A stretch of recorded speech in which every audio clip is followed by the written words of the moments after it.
Kapan itu bisa terkabul dengan cepat doanya? Kapan selesai urusan kita? Kalau koneksinya bagus.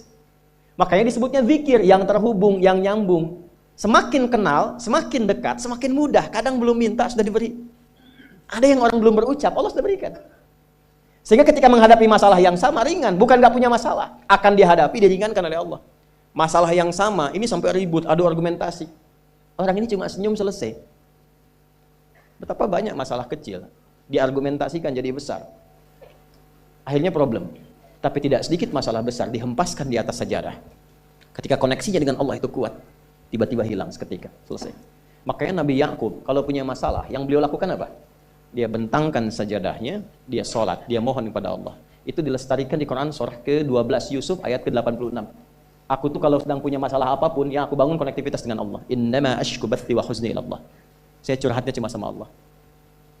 Ini Pak, ini bagian pertama. Nah, jadi kalau ingin semakin kuat, sampai ada masalah diringankan, mau kerja dibukakan pintunya, itu ada jenisnya. Yang pokok ada 5 waktu, 17 rakaat, yang detil itu ada pada sunnahnya. Dan itu hebatnya dalam Islam. Dijelaskan caranya, disebutkan tujuannya, dan diterangkan hikmahnya. Contoh, kita sekarang jam berapa? Jam 9.20. Di waktu saat ini ada waktu sholat disebut dengan sholat duha. Duha itu dibagi 3. Ada awal duha, penguat zikir, pengganti seluruh bagian zikir di tubuh kita, yang disebut dengan syuruk. Itu kurang lebih jaraknya 1 jam setelah subuh. Jadi kalau tadi 4.45, ya 5.45 menjelang jam 6 itu masuk syuruk. Setelah itu masuk ke jam 8 sampai ke kurang jam 10 itu pertengahan duha. Pertengahan duha. Apa fungsinya? Di antaranya mempermudah rizki. Di antaranya. Bilangannya berapa? 2 sampai 4 rakaat bisa dikerjakan. Ya, dan harapannya apa? Bukan pada rizkinya. Ya, jadi jangan sampai motifnya cuma sekedar ke duniawi, kurang tepat. Kenalkan kepada Allah, nanti biarkan janji yang disampaikan oleh lisan Rasulullah itu terjadi. Ya, jangan pada rizkinya, ini terbatas, cuma sampai situ. Tapi kalau kita minta sama Allah, dikasih jalannya itu dari sisi yang tidak kita duga. Anda berhitung, Allah kasih hitungan. Anda tak berhitung, Allah kasih apa yang tidak pernah Anda hitung sebelumnya. Itu poinnya. Maka lakukan sholat dekati, itu yang disebut sholat duha. 2 rakaat, tambah lagi 2, untuk kenal Allah. Kalau sudah merasakan dekat, sudah nyaman, sudah enak, muncullah kemudian kesan dalam hati, terserah Allah mau kasih berapa. Yang penting sudah enak, sudah damai. Di titik itulah kemudian Allah limpahkan dari apa yang gak pernah kita duga sebelumnya. Tiba-tiba keluar, kok ada telepon, dapat proyek, dapat macam-macam. Tapi tujuan sholatnya bukan untuk proyeknya. Buat kenal Allah, ulul albab ini. Kalau cuma pengen lancar, baru serabutnya. Kalau cuma pengen lulus proyek, itu baru daging luarnya. Ulul albab itu kenal Allahnya, sehingga dia tahu akses intinya tuh itu. Itu poinnya. Dan gak mahal. Emang kalau sholat duha di Anur bayar Pak? Pakai biaya. Baiknya luar biasa. Sudah? Itu satu. Kalau mau lagi misalnya, ini yang paling dahsyat nih. Dibimbing kita sampai ke posisi terbaik di apapun itu. Jadi ayah terbaik, ibu terbaik. Ya, jadi karyawan strategis, di militer terbaik. Terbaik tuh gini, di tempat terbaik yang memuliakan tuh makom namanya. Makanya kuburan sering disebut makam kan? Ya kan? Maksudnya apa? Maksudnya Anda selama hidup berkaryalah yang baik, ibadah yang benar, sehingga Anda wafat pun terhormat. Ya, kata makom itu pertama kali di Al-Baqarah ayat 125, makom Ibrahim. Ya. Ketika Allah sampaikan dalam Al-Qur'an, didapatkan di situ makom Ibrahim, wa idz ja'alnal baita matsabatan lin-nasi wa amna wattakhidhu min maqami Ibrahim. Makanya kalau kita tawaf, itu dari mulai Hajar Aswad, kan sampingnya dekat sekitar 5 meter ada makam Ibrahim kan? Itu tapak kaki pertama beliau meninggikan pondasi Ka'bah, dan di situ diabadikan kemuliaannya sampai beliau wafat. Dikenal sampai sekarang. Ya, setelah sekian abad. Jadi kalau kita ingin terhormat dan masih dikenang sampai kapanpun, itu makom namanya. Tapi ada cara yang lebih hebat. Anda di posisi itu, lawan pun mengakui memang Anda yang pantas ada di situ. Itu namanya makom mahmuda. Makom mahmuda. Siapa yang bikin urutan 100 tokoh paling berpengaruh di dunia? Siapa? Saya tanya, yang nulis siapa namanya? 100.000? 200.000? Udah mencari langsung di Google tuh. Lambat mas, waktu habis. Michael Richard. Dia yang nulis, maaf ya. Urutan pertamanya siapa? Muhammad SAW. Yang nulis itu muslim atau bukan? Kok bisa tergerak hatinya untuk menempatkan seorang nabi muslim di tempat pertama? Saya tanya begini, kenal Abu Jahal nggak? Ya Allah, makin siang nih, nggak fokus nih. Saya kira cuma di Bengkalis saja yang kenal Abu Jahal, sini kenal juga. Baik, Abu Jahal itu, apakah orang ini tidak kenal Nabi? Kenal. Orang ini tahu, kalau saya sebut orang ini berarti kurang bagus ya. Kalau saya sebut beliau berarti baik ya. Abu Bakar saya sebut beliau, Abu Jahal orang ini. Maksudnya Abu Jahal. Apakah orang ini tidak tahu kalau Nabi itu mulia? Nabi unggul, Nabi hebat kan? Jadi mengakui sebetulnya Nabi unggul. Dan gulat dengan Nabi itu dalam olahraga kalah. Dia tahu Nabi itu kuat. Ya, di dalam cinta juga tahu Nabi paling unggul. Abu Jahal melamar Sayyidah Khadijah ditolak, Nabi nggak lamar, Sayyidah Khadijah minta dilamarin. Ya, dari sejak itulah dia nggak mau tahu semua yang dari Nabi, pokoknya semua harus jelek. Walaupun dia tahu itu baik, nggak kenal, sampai nggak menanamkan pada dirinya nggak ingin kenal kebaikan Nabi, nggak ingin kenal pada sesuatu, itu jahlun namanya. Jadi kalau ada mbahnya yang paling bodoh yang nggak pengen tahu, itu Abu Jahal namanya. Maka sejak saat itu orang ini disebut dengan Abu Jahal. Tapi Abu Jahal pun itu meyakini kebenaran kekuatan Nabi, cuman karena iri saja. Gitu. Tapi dia nggak bisa nolak. Menilai seseorang di tempat terbaik yang kita nggak bisa nolak dan mengakui memang dia orang yang terbaik, itu namanya maqam mahmudah. Tahukah Anda? Jalan untuk mencapai maqam mahmudah itu nggak akan mungkin kita dapatkan kecuali mendekati yang punya semua maqam, yaitu Allah Subhanahu wa taala. Dan jalannya lewat sholat. Itu lewat sholat. Tapi karena ini levelnya istimewa, tingkat tertinggi, ya prajurit pengen jadi komandan terhebat yang diakui, nggak ada orang nyoal. Di kepolisian pengen jadi pimpinan yang baik dan semua mengakui sehingga nggak ada yang nyoal. Di perusahaan pengen jadi pimpinan yang ideal, ya semua mengakui, nggak ada yang nolak. Itu maqam mahmudah. Jalannya apa? Ternyata nggak pakai uang, nggak pakai koneksi-koneksi yang tidak jelas. Koneksinya dibangun dengan Allah sehingga Allah melembutkan hati semua orang itu untuk menetapkan dia yang terbaik. Sholat. Karena levelnya tinggi, dinaikkan dari sekedar sholat fardu. Ditempatkan di waktu yang tidak biasa. Butuh pengorbanan, butuh perjuangan. Namanya tahajud. Turunlah Quran surah ke-17 ayat 79 sampai 81 itu. Quran surah ke-17 ayat 79 sampai 81. Ini poinnya. Wa minal laili fatahajjad bihi nafilatan laka asa ayyab'athaka rabbuka maqaman. Ini kan terjadi keanehan kan, ironinya. Anda pengen sukses, pengen tertinggi, Anda tahu Allah penentunya, Anda tahu Allah yang punya rizki, Allah punya kekuasaan, tapi Anda nggak mendekati Allah. Terus yang dipakai cara-cara salah, kenapa harus korupsi? Kenapa harus nyogok?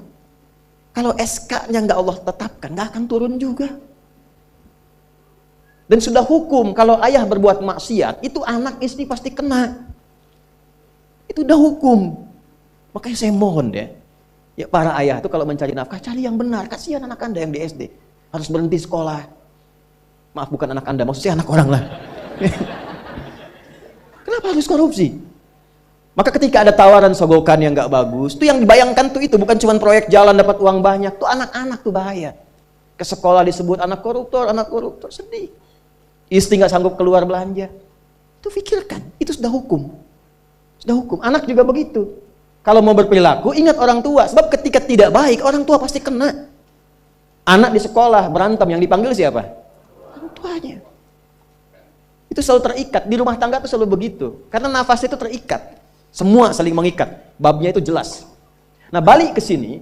Kalau ingin tingkat yang tertinggi, dekati pemiliknya Allah ini. Makanya tuh harus punya itu. Itu ringan kalau sudah punya itu tuh. Allah, saya punya Allah. Kita mau apa? Nggak takut hidup. Nabi ditodong pakai pedang. Siapa yang menyelamatkan Muhammad sekarang? Ringan Nabi jawab, Allah. Jatuh pedang tuh. Dibalik, kamu siapa yang menyelamatkan kamu? Bingung. Dan punya Allah tuh luar biasa. Nah ini yang harus tanamkan pada jiwa. Punya Allah sebagai Tuhan. Kalau sudah dekat, kenal, baik dengan itu, akses mudah semua. Dan yang paling indah itu apa? Menerima apa yang Allah tetapkan. Hari ini nggak dapat, alhamdulillah. Saya masih dikasih jalan. Alhamdulillah besok belum dapat. Ada akumulasi, paham. Paham. Nah itu nggak mungkin bisa dapat rasa itu. Salah satunya, ikhtiarnya apa? Nih tahajud. Dan hebatnya kenapa sholatnya disebut tahajud? Tidak disebut sholat hajat. Ada hajat, ada tahajud, beda. Hajatun, hajada, hajadun, ada tahajjada ya tahajat, tahajud, beda. Tahajud, tunggu situ aja. Ini sengaja nggak saya hapus nih. Mana staf saya? Oh, foto nih ya. Saya hafal insya Allah. Tenang. Tahajud. Asalnya dari kata hajada, begini, ha, jim, dal. Ditambah ta di depannya, lalu ada tasydid sebelum akhirnya. Nih. Ini akarnya 3 huruf, ha, jim, dal.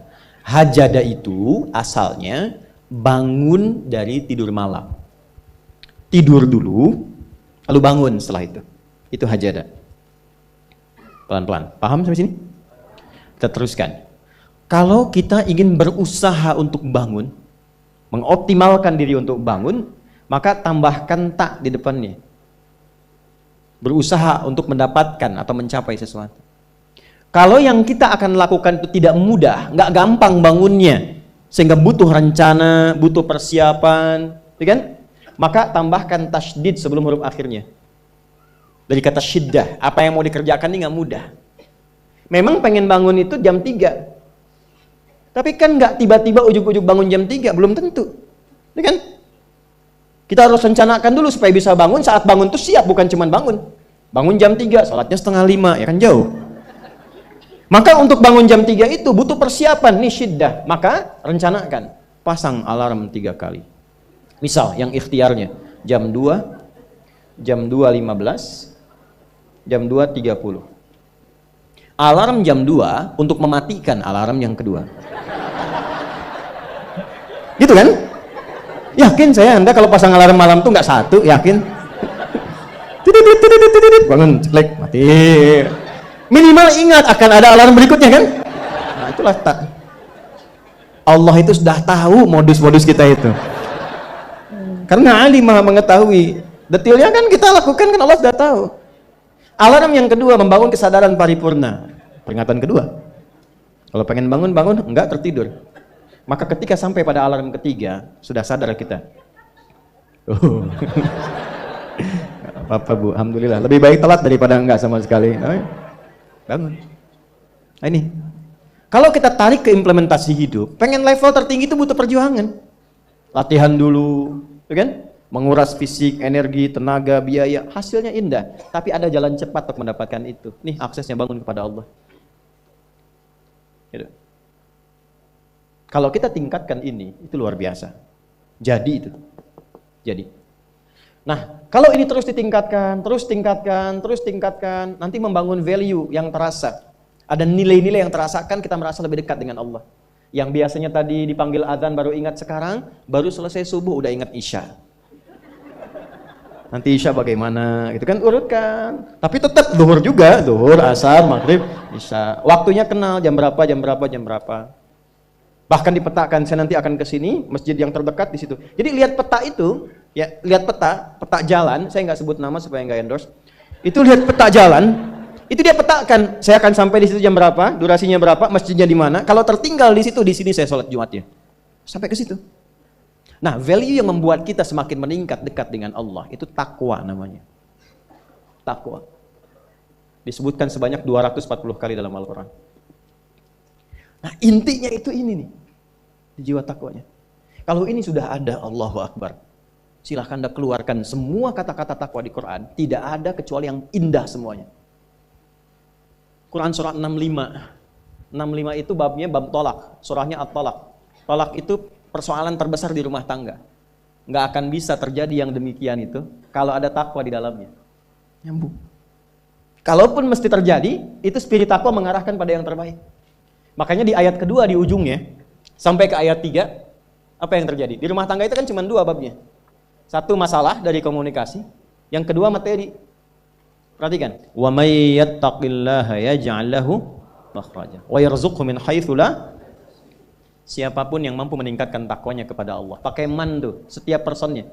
Suami, istri, ayah, ibu, anak, satu keluarga mencoba meningkatkan takwa. Dia tahajud, bangun semua ingatkan. Bangun semua tahajud, salat duha, yuk ingatkan dimanapun. Alhamdulillah. Apa yang terjadi ketika dilakukan? Apa jawab Allah?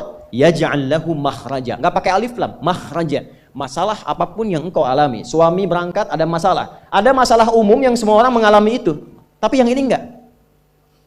Kena macet, ada macet dia mau berangkat, tiba-tiba diarahkan, jangan lewat situ Pak, macet, Bapak kesini aja. Ya. Pak ikut kami saja Pak, tiba-tiba patwal datang, ayo ikut. Ya, itu bisa terjadi. Wa yarzuqhu min haitsu la yahtasib, bahkan rezekinya pun itu datang dari sisi yang enggak diduga. Enggak nyangka ya, emang enggak disangka-sangka datangnya. Ya, habis sholat tiba-tiba telepon masuk, belum selesai proyek ini ada permintaan itu. Beda istidraj dengan takwa itu lain. Kalau istidraj itu bertambah tapi lupa Allah. Hati-hati. Proyek nambah, sholat lupa, hati-hati. Hati-hati ya. Pekerjaan menambah, omset nambah, tapi nggak pernah bisa ngaji. Nggak pernah mampu sholat, hati-hati itu. Dan paling bahaya kalau itu nambah terus sehingga membuat lupa semua ibadah. Itu istidraj namanya. Istidraj. Ancamannya akhirat tuh, hati-hati. Segera ingat, segera ingat. Tapi kalau semakin nambah, semakin ingat Allah, itu anugerah. Karena Allah telah menilai hamba ini paham menjalani kehidupan, sehingga dia ngerti. Makanya Utsman, Abdurrahman bin Auf, setelah masuk Islam, hartanya makin nambah. Karena kenapa? Karena telah dinilai layak mengelola harta, paham cara mengelolanya. Dapat segini, alokasikan ke sini. Dapat segini, alokasikan ke sini. Pak, di mana logikanya? Ada 600 truk hasil usaha. Bapak punya 600 perusahaan. Satu perusahaannya itu bergerak di bidang misalnya logam mulia. Ya, ada emas, ada berlian, ada macam-macam dan sebagainya. Satu kali, Anda berhasil mendapatkan kurang lebih 600 truk logam mulia di dalamnya. Mau datang kemudian ke tempat Anda di jalan. Tiba apa yang terjadi? Ada komen tetangga kepada Anda. Misal, komennya nggak langsung, cuma ke teman tetangga Anda dengar. Waduh, Pak Asep hisabnya luar biasa kayaknya. Hisabnya, bukan berliannya. Hisabnya luar biasa, terus nyampe di telinga Anda. Kira-kira ketika mendengar itu respon Anda apa? 100.000? Bingung kan? Bingung. Lihat Abdurrahman bin Auf, jazakallahu khair. Datang 600 kafilah pakai unta. Isinya semua emas, berlian, perak, macam-macam. Heboh Madinah, bum bum bum bum bum bum bum. Tiba-tiba Sayyidah Aisyah komen radhiyallahu taala anha. Beliau kan yang terdekat dengan Nabi, satu istri Nabi SAW. Jadi kalau daring satu Nabi, ada yang komen, kita tuh cuma 3 sikapnya. Like, share, and subscribe. Gak usah ikut komen lagi. Sukai, share, subscribe. Ikuti jalannya. Apa komennya? Secara singkat, kama qalat. Aku pernah mendengar Nabi SAW mengatakan, Abdurrahman bin Auf itu agak lambat hisabnya. Ya, selambat-lambatnya cepat juga dibanding kita kan? Ya? Maksudnya apa? Ingin menggambarkan betapa banyak kekayaannya. Scan, checklist, semua. Ketika mendengar komen itu, apa kata Abdurrahman bin Auf? Saya jadikan semua yang baru datang itu saya sedekahkan semua untuk orang Madinah. Supaya mempercepat hisabnya itu. Saya sedekahkan semua. Bisa nggak begitu? Coba lihat handphone antum itu.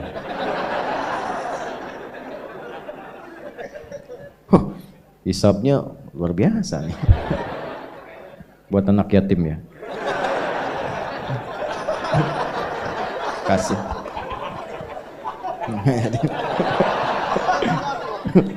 Antum yatim itu kalau belum balik. Ini udah bisa nyari sendiri. Dari perjalanan yatim itu butuh perhatian. Banyak di luar anak-anak yang masih butuh perhatian.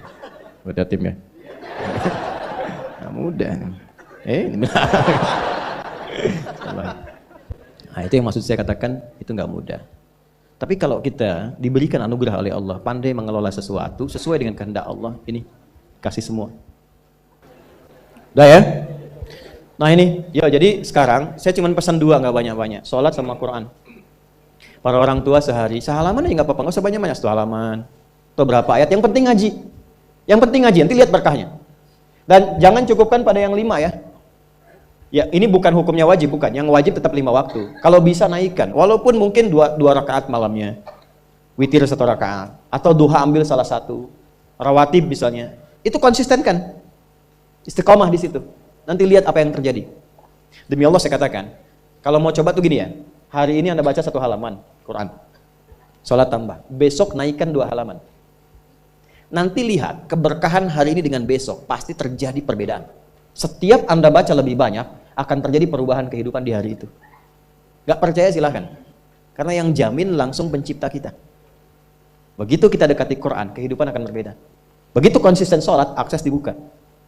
Nah, kalau ini sudah dilakukan dengan baik, muncullah jalan yang kedua. Jalan inilah yang diberikan tandanya lewat surat An-Naba. Ini baru kita nyambung ke An-Naba setelah 2 jam.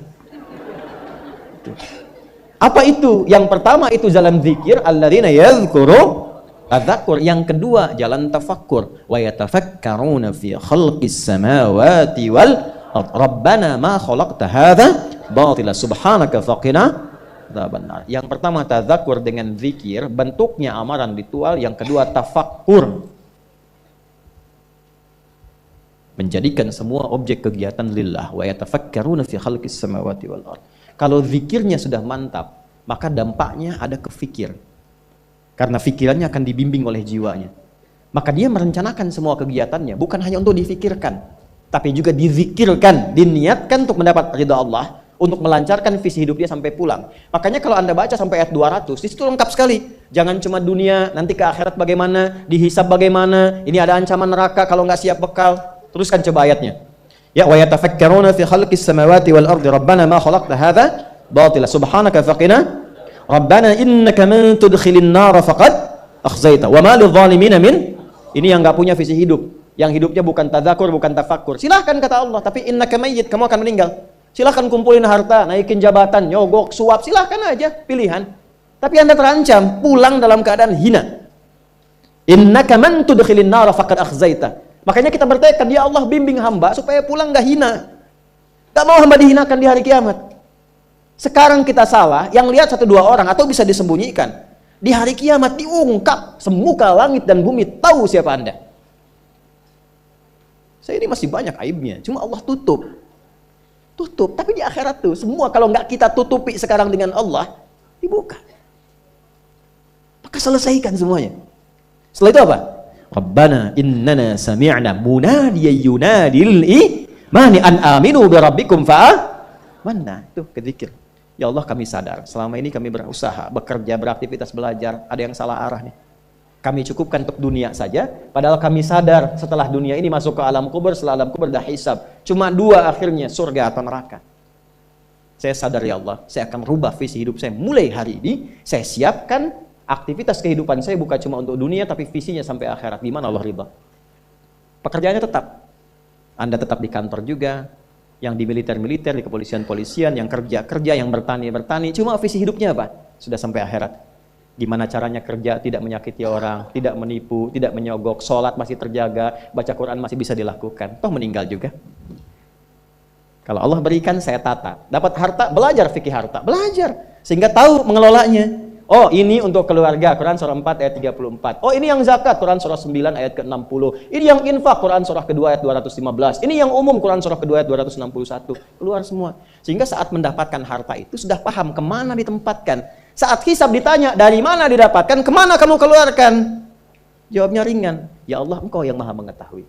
Aku dapatkan dengan seperti ini, aku keluarkan sesuai dengan perintahmu. Dibuka filenya, tampakkan, CCTV dibuka, keluar. Benar. Checklist, ping. Udah, cepat masuk surga. Ya Allah, Engkau maha tahu. Dari mana aku dapatkan? Kemana aku keluarkan? Buka filenya, keluar. Salah. Neraka. Hidup coba begitu. An aminu bi rabbikum. Selama di dunia diseru fa'amanna. Kita sadar ada yang salah. Rabbana faghfir lana dzunubana wa kaffir 'anna sayyi'atina wa tawaffana ma'al abrar. Rabbana wa atina ma wa'adtana 'ala rusulika wa la tukhzina yawmal innaka la tukhliful. Sampai sini aja itu udah visi hidup. Ya Allah, kemarin banyak yang salah, saya mau tata lagi. Ibu merawat anak karena cinta anak atau karena Allah? Masa? Coba lihat anaknya, yang perempuan pakai jilbab tidak, sekolahnya di mana, sholatnya bagaimana, Qurannya bagaimana. Supaya ringan hisabnya, Bu. Saat pulang. Pak juga ya. Ini koreksi, setelah itu ingat, baru kita punya harapan. Ingin sekomplek di surga dengan para rasulmu ya Allah. Tuh.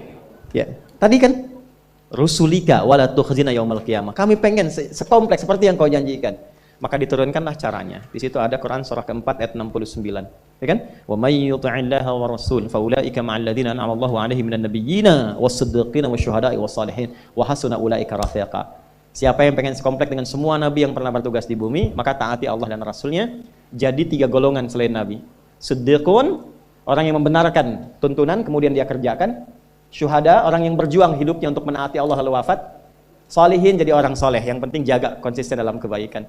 Nah, kalau itu sudah dapat, kemanapun Anda beraktivitas, ingat Allah. Itu yang dimaksud. Alam naj'alil arda mihada wal jibala wa khalaqnakum wa ja'alna naumakum wa ja'alna al-laila wa ja'alna an-nahara wa banayna fawqakum sab'an. Nah, perhatikan baik-baik. Itu runtut semua. Jadi Anda yang kembali riset, lihat gunung, yang di geologi, yang ditambang, yang apa, ingat Allah. Sehingga nggak mungkin nambang sembarangan. Ya kan? Kemudian apalagi yang bekerja siang malam, siangnya bekerja, ingat Allah. Rebahan berbaring, wa ja'alna laila libasa, ingat Allah. Lihat pasangan, wa khalaqnakum azwaja, lihat istri titipan Allah, lihat suami titipan Allah. Maka bikin pikiran, direnungkan sampai hari kiamat. Makanya nanti sampai ayat 40 itu suasana hisab. Ya, sebuah sampai ke ujung. Sampai ke ujung. Sampai ayat 40 suasana akhirat. Enggak ada yang bicara, la yatakallamuna illa man adzina lahu rahmanu wa qala. Sampai di ujung, sampai hisab. Nah, kalau ingin bikin visi hidup sampai kiamat, jangan cuma dunia, siapkan sampai pulang. Itulah intisari surat An-Naba itu. Ya, sampai ke ujungnya. Jadi pada intinya adalah lakukan yang bermanfaat, rubah cara hidup kita. Setelah itu dekati Allah dengan tadzakkur, terapkan dalam tafakkur di semua bagian aspek kehidupan kita. Jadi apapun Anda, nggak dicegah. Mau jadi pilot silahkan, jadi insinyur silahkan. Ya, mau jadi menteri, jadi pejabat, di militer, di polisi silahkan. Value takwanya kita keluarkan. Yang penting takwanya.